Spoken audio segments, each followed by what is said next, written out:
पाकिस्तान की मेज़बानी में ओआईसी वज़रा ख़ारजा कौंसिल का 48वां इजलास जारी है, जिसमें फ़लस्तीन और कश्मीर में मुज़ालिम की मज़म्मत की गई। इस्लाम का दहशतगर्दी से कोई ताल्लुक नहीं, इस्लामोफोबिया से सबसे ज्यादा मगरिब के मुसलमान मुतासिर हुए। बदकिस्मती से मुस्लिम दुनिया भी इस्लामोफोबिया के वाक़यात पर खामोश रही। सर, ओआईसी की मीटिंग चल रही है पाकिस्तान में और आज हमारे प्राइम मिनिस्टर इमरान खान साहब ने बात की है कश्मीर के ऊपर और उनका कहना है कि जो ओआईसी के जितने मेंबर्स कंट्रीज हैं उनको इस तरफ तवज्जो देनी चाहिए कश्मीर में, क्योंकि आप लोग जो हैं वहां से जो मेजॉरिटी पॉपुलेशन है मुस्लिम्स की वो खत्म कर रहे हैं और उसकी जगह जो है माइनॉरिटी उनको बना रहे हैं मेजॉरिटी को। और जहां जो लोग कम है यानी कोई दूसरे रिलीजन के, चाहे वो हिंदू हो सिख हो, उनकी तादाद बढ़ाई जा रही है आर्टिफिशियल तरीके से। अच्छा डॉक्टर साहब, वज़ीर ख़ारजा साहब ने भी वाज़ेह अल्फाज में बात बोली है कि जी अब करारदादों से बढ़कर कुछ करना होगा, यानी अमली इक़दामात पे तवज्जो देनी होगी। बिल्कुल सही उन्होंने बात की, आप भी ये बात अभी कर रहे थे। तो ये जो अमली इक़दामात हैं ये हो क्या सकते हैं, क्या अमली इक़दामात किए जाएँ? देखें, सबसे बड़ी बात यह है कि डिप्लोमेसी में कोई अचानक रिजल्ट्स नहीं आ जाते हैं। ये मल्टीलैटरल फोरम पर एक कंसिस्टेंसी और कंटिन्यूटी की ज़रूरत होती है।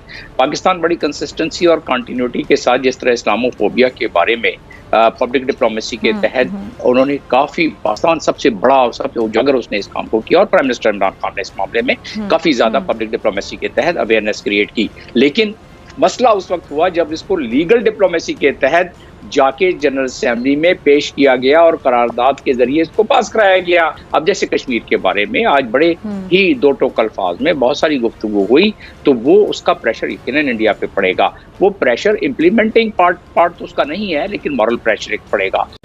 इस्लाम का दहशतगर्दी से कोई ताल्लुक नहीं, इस्लामोफोबिया से सबसे ज्यादा मगरिब के मुसलमान मुतासिर हुए। बदकिस्मती से मुस्लिम दुनिया भी इस्लामोफोबिया के वाक़यात पर खामोश रही। वज़ीर आज़म ने इन ख़यालात का इजहार ओआईसी वज़ीर ख़ारजा के इजलास में किया। उन्होंने कहा, रियासत मदीना में कोई कानून से बालातर नहीं। हजरत मोहम्मद मुस्तफ़ा सल्लल्लाहु अलैहि वसल्लम ने फरमाया, अगर मेरी बेटी भी चोरी करती तो सजा मिलती। इस्लाम में कानून की बालादस्ती और इंसाफ को तरजीह हासिल है। इमरान खान ने कहा, तरक्की पजीर ममालिक वसाइल की कमी की वजह से नहीं, करप्शन की वजह से गरीब है। हर साल 1.6 ट्रिलियन डॉलर गरीब ममालिक से अमीर मुल्कों को जाते हैं। ताकतवर चोर को कानून के टहरे में न लाने से गरीब ममालिक मुश्किल में है।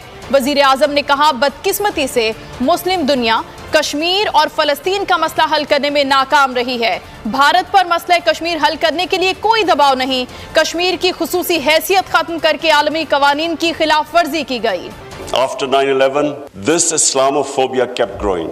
And the reason was, I'm sorry to say, that we, the Muslim countries, did not do anything to check this wrong narrative. The heads of Muslim countries should have taken a stand on this. So the state of Medina, he created the best rule of law. He's saying that even if my daughter commits a crime, she will be punished. No one is above law. He's saying the developing world is poor not because they lack resources, because they cannot put the powerful criminals in jail. Every year, $1.6 trillion leave the poor countries and end up in tax havens and into the developed world. We have failed both the Palestinians and the people of Kashmir. I'm sad to say that we have been able to make no impact at all. They don't take us seriously. We are a divided house, and those. Sir, OIC की meeting चल रही है पाकिस्तान में और आज हमारे prime minister Imran Khan साहब ने बात की है कश्मीर के ऊपर और उनका कहना है कि जो ओआईसी के जितने मेंबर्स कंट्रीज हैं उनको इस तरफ तवज्जो देनी चाहिए कश्मीर में, क्योंकि आप लोग जो हैं वहां से जो मेजॉरिटी पॉपुलेशन है मुस्लिम्स की वो खत्म कर रहे हैं और उसकी जगह जो है माइनॉरिटी उनको बना रहे हैं मेजॉरिटी को। और जहां जो लोग कम है यानी कोई दूसरे रिलीजन के, चाहे वो हिंदू हो सिख हो, उनकी तादाद बढ़ाई जा रही है आर्टिफिशियल तरीके से कि हाँ हम कश्मीर के उस पे साथ देंगे। और जो कहा गया है यूनाइटेड नेशन की तरफ से जो रेजोल्यूशन है उसके हिसाब से होना चाहिए। ये बस इतना ही कहा है। लेकिन आपको लगता है कि ओआईसी की जो कंट्रीज हैं वो वाकई में कोई इंटरेस्ट लेंगी या इंडिया को प्रेशराइज करेंगी या कर सकती हैं? देखिए, अगर आप ओआईसी की परिकल्पना करें, ओआईसी शायद 15-20 साल पहले एक फोर्स था। आज ओआईसी इतना बड़ा फोर्स नहीं रहा। इस पर हम पहले भी डिस्कशन कर चुके, क्योंकि आज जो वर्ल्ड में जियोपॉलिटिकल इक्वेशंस हैं ओआईसी में एक को तो तेल जी बेचना है चाइना को, एक को तेल बेचना है इंडिया को, और एक रेस में लगा मैं इंडिया को बेचूं या चाइना को बेचूं।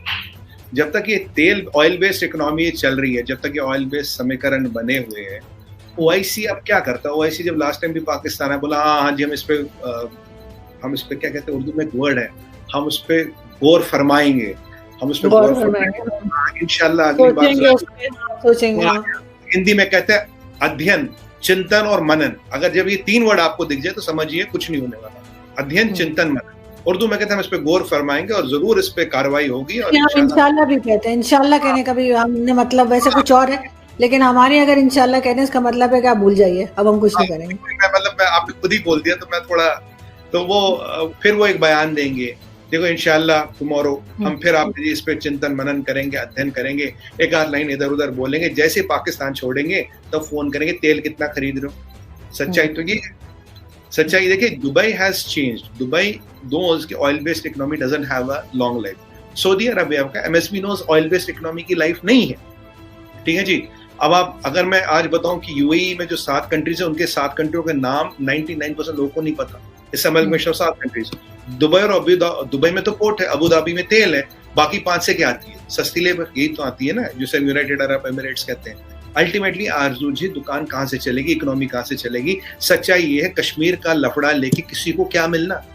कश्मीर में या तो तेल हो, या तो तेल हो, या तो यूरेनियम हो, या जेम्स हो, ज्वेलरी, कुछ तो हो। अभी तो वो मतलब उसके वही कहना ना जी मेरे को पंगे में पड़ के मिलना क्या। मगर सुमी जी एक मैं जैसे कह रही थी आपसे, मैं डिबेट्स में आजकल जा रही हूँ, खैर वो डिस्कस तो इमरान खान साहब होते हैं, लेकिन खैर कश्मीर भी हो रहा है। तो आपके यहाँ एक पैनलिस्ट थे, मैं नाम नहीं लूंगी उनका यहाँ पे, और वो कश्मीर साइड से थे और वो काफी जो थे अग्रेसिवली बात कर रहे थे और काफी अपसेट थे कि 370 हटा दी और कह रहे थे कि हमें जो है वो वापस चाहिए, हमारा जो है इस तरह से आपने ये नहीं कर सकते, वो नहीं कर सकते।